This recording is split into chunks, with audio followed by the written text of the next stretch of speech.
Welcome to Burlap Teachers. Enjoy the video. In this video, I will explain how to make waffles with a mini waffle maker.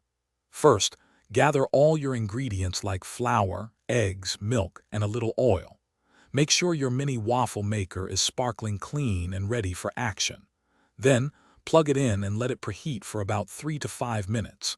This ensures your waffles cook evenly and get that perfect golden brown finish. It's super easy to get started. Now let's get that batter ready.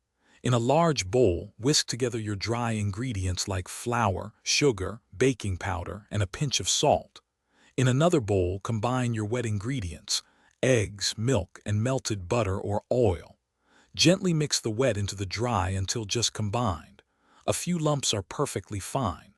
Then, carefully pour about 1/4 cup of batter onto the preheated mini waffle maker. Once the batter is in, close the lid and let it cook for about 2 to 4 minutes.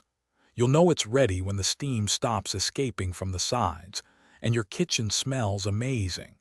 Carefully open the lid and use a non-metal utensil, like a silicone spatula, to gently lift out your perfectly golden brown waffle.